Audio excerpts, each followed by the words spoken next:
Bismillah, Assalamualaikum warahmatullahi wabarakatuh. Alhamdulillahilladzi hadana lihada wa ma kunna linahtadiya laula an hadanallah. Asyhadu an la ilaha illallah wahdahu la syarika lah wa asyhadu anna Muhammadan abduhu wa rasuluh la nabiyya wa la rasula ba'da. Kaifa halukumul yaum? Bagaimana kabar kalian hari ini? Semoga senantiasa selalu dalam keadaan sehat dan tetap semangat untuk belajarnya. Alhamdulillah, di kesempatan kali ini Ibu akan membahas tentang fikih bab makanan dan minuman halal. Sebelum memulai pembelajaran, alangkah baiknya kita berdoa terlebih dahulu ya. Bismillahirrahmanirrahim.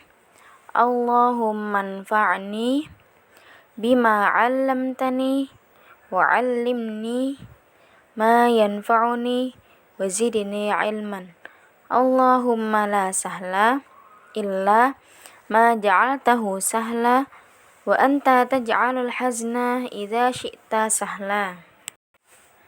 Anak-anakku yang soleh, Allah telah memerintahkan kita untuk memilih makanan dan minuman dengan 2 kriteria, yaitu pertama yang halal, kemudian kedua yang baik. Sebagaimana yang telah disebutkan dalam Quran, Ya ayyuhan nasu kulu mimma fil ardi halalan thayyiba. Hai sekalian manusia, makanlah yang halal lagi baik dari apa yang kamu dapatkan di bumi. Nah, apa sih sebabnya Allah memerintahkan kita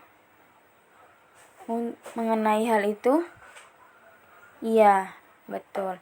Karena makanan yang masuk ke dalam tubuh seseorang akan sangat berpengaruh kepada akhlak dan perilakunya. Jika makanan yang dikonsumsi itu baik dan halal, maka akan dapat memberi pengaruh kepada yang baik. Begitu pula sebaliknya. Hukum asal makanan itu sendiri adalah halal, atau yang diartikan diperbolehkan untuk dimakan. Sebagaimana firman Allah, Huwallazi khalaqalakum ma fil ardi jami'a. Dialah Allah yang menjadikan segala yang ada di bumi untuk kamu.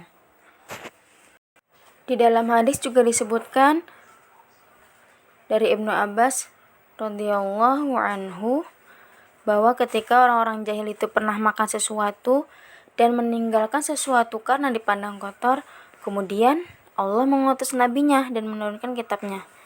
Dan disitulah menghalalkan yang halal dan mengharamkan yang haram. Oleh karena itu, apa yang dihalalkan itu berarti halal, dan apa yang diharamkan berarti haram. Sedangkan yang didiamkan itu berarti dimaafkan atau halal. Kemudian ia membaca surah Al-An'am ayat 145.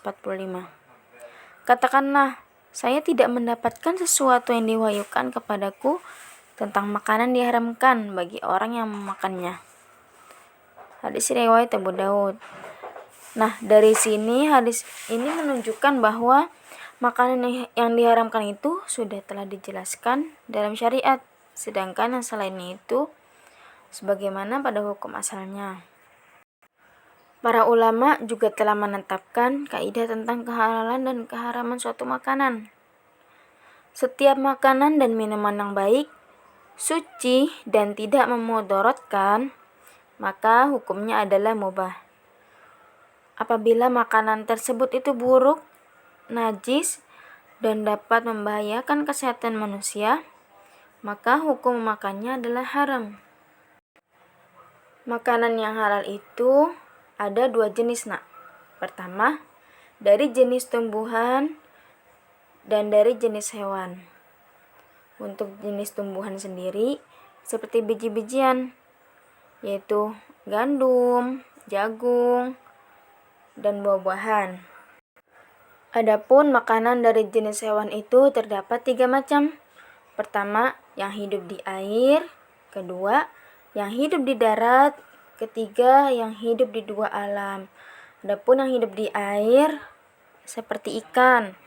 Ikan itu halal dimakan. walaupun tanpa disembelih. Begitu pula bangkainya atau bangkai hewan air boleh dimakan selama ia tidak berubah bentuk dan baunya.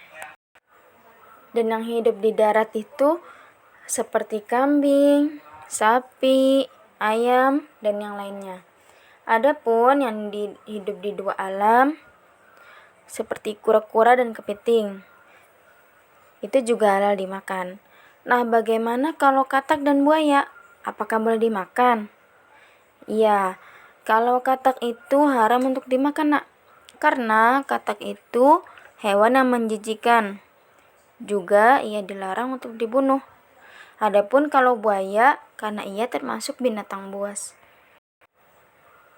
Cukup sekian pembelajaran kali ini. Semoga kita bisa mengamalkan apa yang Allah perintahkan ya, yaitu mengkonsumsi makanan dan minuman yang halal lagi baik. Ibu akhiri, wassalamualaikum warahmatullahi wabarakatuh.